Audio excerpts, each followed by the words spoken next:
زلیخا نے مصر کی عورتوں کو بلا بھیجا۔ وہ اسے کچھ ملامت کر رہی تھیں کہ یہ بھی کیا عورت ہے، اپنے غلام کو دل دے بیٹھی اور پھر رام بھی نہیں کر سکی۔ تو اس نے کہا کہ اچھی بات ہے، تم ہی لوگ آ کے اپنے چلتر آزما کے دیکھ لو۔ چنانچہ ایک مجلس آراستہ کی گئی اور اس میں اس کا اہتمام کیا گیا کہ نہ صرف عشوہ و غمزہ و ادا کا اہتمام ہو بلکہ کچھ دھمکی دے کے بھی ان کو آمادہ کیا جائے۔ اس کی تفصیلات بھی ہم اس سے پہلے دیکھ چکے ہیں۔ اس پر میں نے جو حاشیہ لکھا ہے وہ یہ ہے کہ قرآن نے اپنے اسلوب کے مطابق چند فقروں میں ایک پوری داستان سمیٹ دی ہے۔ میں یہ عرض کر چکا ہوں کہ اس طرح کے واقعات قرآن مجید ہمیشہ بہت مختصر طریقے سے بیان کرتا ہے۔ قرآن کی اپنی ایک شان ہے۔ بعض خرافات کی نوعیت کی چیزیں اشارتاً تو بیان کی جا سکتی ہیں، لیکن ان کو تفصیلات کا پیرہن دے دینا یہ قرآن کا مضمون نہیں ہوتا۔ یہ قرآن نے اپنے اسلوب کے مطابق چند فقروں میں ایک پوری داستان سمیٹ دی ہے۔ مطلب یہ ہے کہ یوسف علیہ السلام سامنے آئے تو حسن و جمال اور پاکیزگی و تقدس کے ایک پیکر کو اپنے سامنے کھڑا دیکھ کر، یعنی یہ دونوں پہلو تھے شخصیت میں۔ حسن و جمال تو تھا ہی، ایک جوان رانا ہے، ابھی 18-20 سال کی عمر ہے، لیکن حسن و جمال ہی نہیں تھا، اس کے ساتھ پاکیزگی اور تقدس کا جمال بھی تھا۔ تو حسن و جمال اور پاکیزگی و تقدس کے ایک پیکر کو اپنے سامنے کھڑا دیکھ کر پہلے تو دنگ رہ گئیں۔ یہ وہ خواتین کی مجلس ہے جس میں جو کچھ پیش آیا اس پر تبصرہ کیا جا رہا ہے۔ پھر ذرا سنبھلیں، پہلے تو دنگ رہ گئیں، پھر ذرا سنبھلیں، اور چونکہ بڑے دعوے اور تنتنے کے ساتھ آئی تھیں، یعنی یہ کہہ کے آئی تھیں کہ ذرا ہمیں موقع ملا ہوتا تو ہم دکھاتی ہیں کہ ایسے لوگوں کو کیسے رام کیا جاتا ہے۔ یہ زلیخا نے کیا کیا؟ چونکہ بڑے دعوے اور تنتنے کے ساتھ آئی تھیں، اس لیے اپنے چلتر آزمانا شروع کیے۔ جب اندازہ ہو گیا کہ ان کی سب ادائیں غمزے اور عشوے ناکام ہو رہے ہیں تو دھمکی دی کہ نہیں مانو گے تو ہم یہیں جان دے دیں گے۔ چنانچہ اپنی اس دھمکی کو سچ ثابت کرنے کے لیے ان میں سے بعض نے اپنے ہاتھ جگہ جگہ سے زخمی کر لیے۔ یہ میں عرض کر چکا ہوں کہ اس آیت کو بالکل غلط سمجھا گیا ہے۔ اس میں یہ نہیں ہوا کہ مبہوت ہو کر ہاتھ کاٹ لیے، بلکہ یہ ایک تدبیر تھی جو کی گئی، اور قرآن نے صریح لفظوں میں بتایا ہے کہ فَلَمَّا سَمِعَتْ بِمَكْرِهِنَّ، یعنی وہ کیا تدبیر بیان کر رہی ہیں جس سے وہ رام کر سکتی ہیں۔ جب زلیخا کو اس کا پتہ چلا تو اس نے کہا آ جاؤ، اور سب کو چھریاں دے کے بٹھا دیا کہ اب کر لو جو کرنا ہے۔ چنانچہ اپنی اس دھمکی کو سچ ثابت کرنے کے لیے ان میں سے بعض نے اپنے ہاتھ جگہ جگہ سے زخمی کر لیے، لیکن جب یہ حربہ بھی کامیاب نہیں ہوا تو پکار اٹھیں کہ یہ آدمی نہیں ہے، یہ تو کوئی فرشتہ یزدانی ہے۔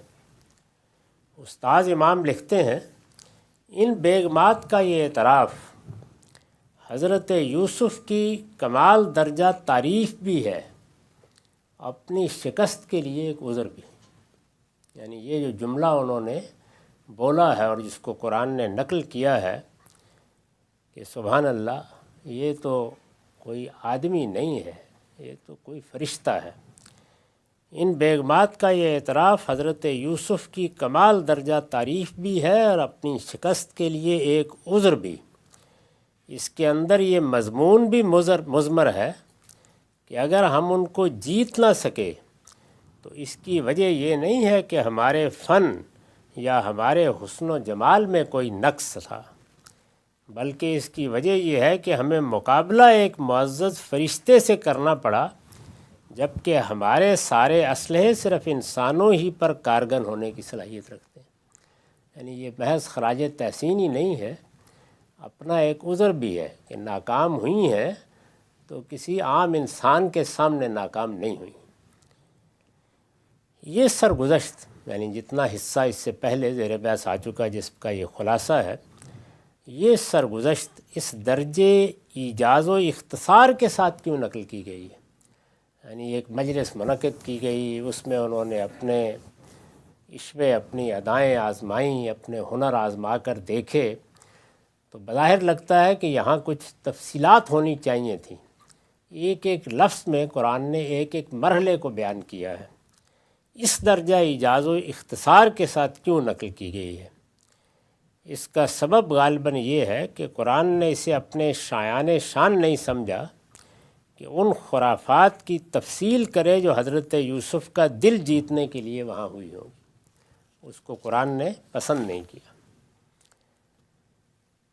یہ سب ہو گیا، تو اب آگے دیکھیے، قالت فذالکن الذی لمتننی فیہ، اس نے کہا دیکھ لیا، یعنی جب یہ سب ہو گیا تو اس نے کہا، یعنی کس نے؟ زلیخا نے، اس نے کہا دیکھ لیا، یہی ہے جس کے بارے میں تم مجھے ملامت کر رہی تھی۔ وَلَقَدْ رَاوَدتُّهُ عَن نَفْسِهِ فَاسْتَعْصَمَ، بے شک میں نے اسے رجھانے کی کوشش کی تھی مگر یہ بچ نکلا، کوئی چیز بھی اس کو آمادہ نہیں کر سکی۔ اس کے بعد اس نے کہا وَلَئِن لَّمْ يَفْعَلْ مَا عَمُرُهُ لَيُسْجَنَنَّ وَلَيَكُونَنَّ مِنَ الصَّاغِرِينَ، تاہم میں جو کرنے کے لیے اسے کہہ رہی ہوں، اس نے اگر نہیں کیا تو ضرور قید کیا جائے گا اور ضرور ذلیل ہوگا۔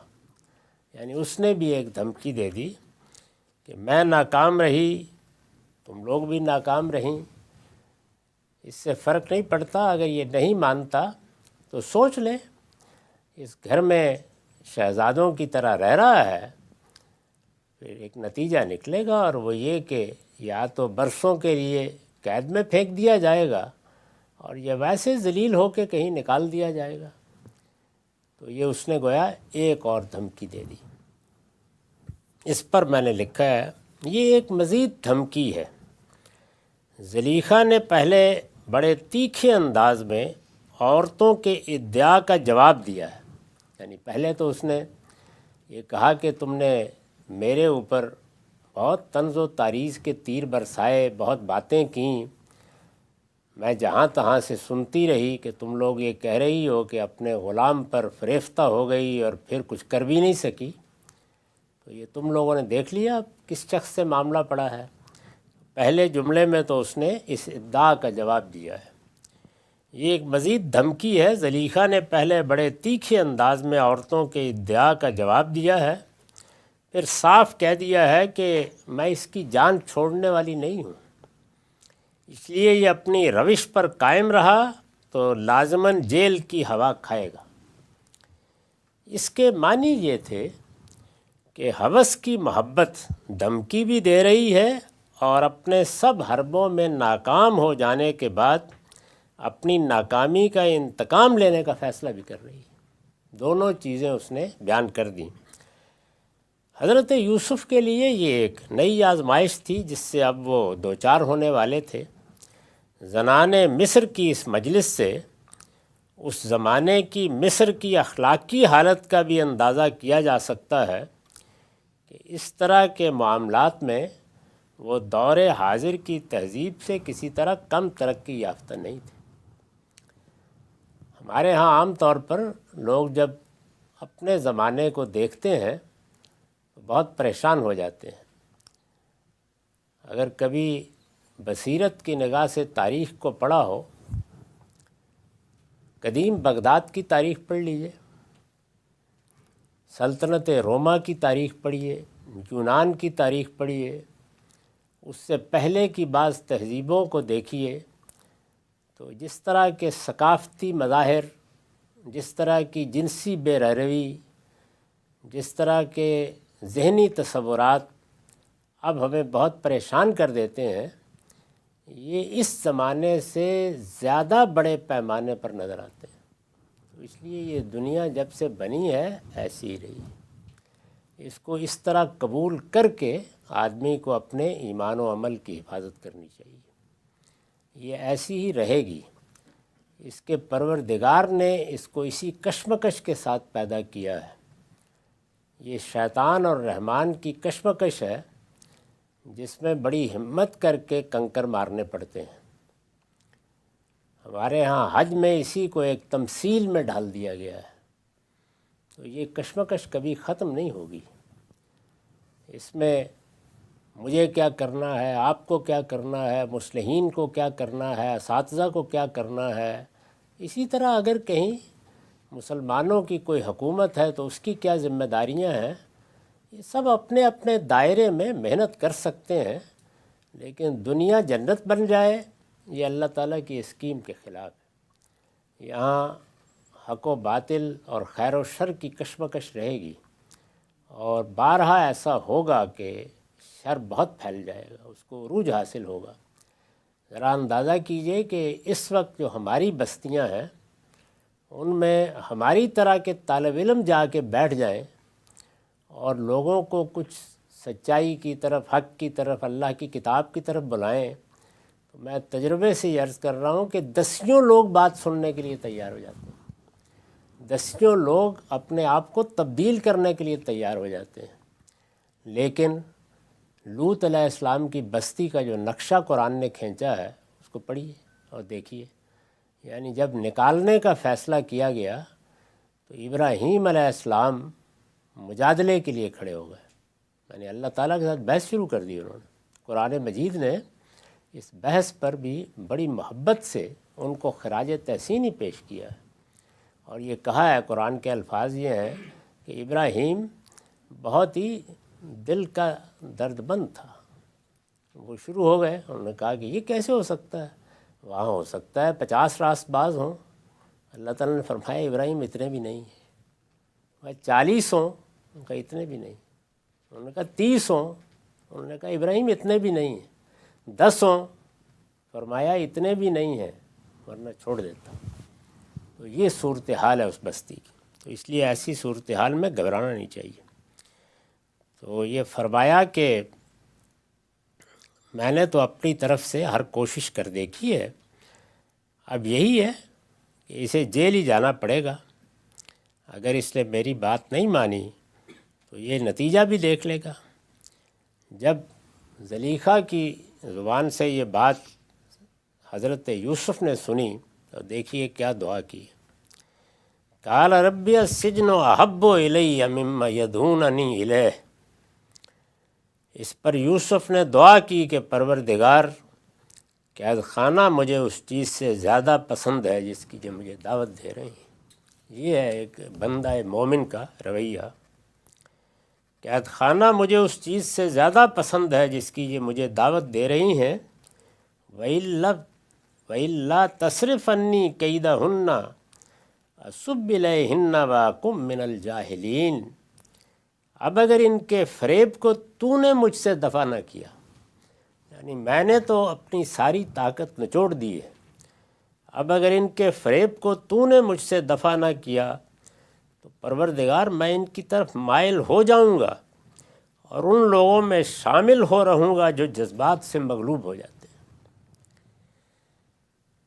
کیا بات ہے اس جملے کی اور اس دعا کی اور اس احساس کی، بندہ کس عجز کے ساتھ اپنے آپ کو اپنے رب کے سامنے ڈال دیتا ہے۔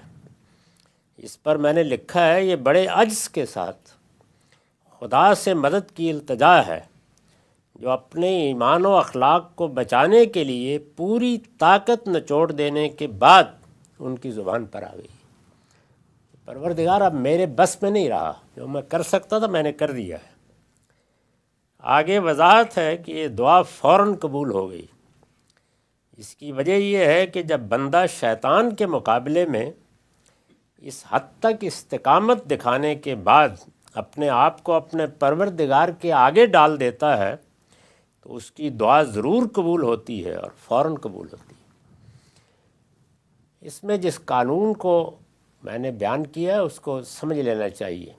یعنی ایک ہے ہماری دنیاوی ضرورتیں، دنیاوی حاجتیں، کسی کے کاروبار میں نقصان ہو رہا ہے، بیماری تکلیف آ گئی، گھر میں کوئی مسئلہ ہے، ان میں بھی اللہ ہی سے بندہ دعا کرتا ہے، اپنی طرف سے تدبیر بھی کرتا ہے، علاج بھی کرتا ہے.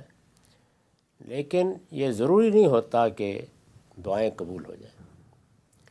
قبول بھی ہوتی ہیں، اللہ کرم بھی فرماتا ہے، اس لیے کہ جو دنیا امتحان کے اصول پر بنائی گئی ہے اس میں یہ طریقہ نہیں اختیار کیا جا سکتا.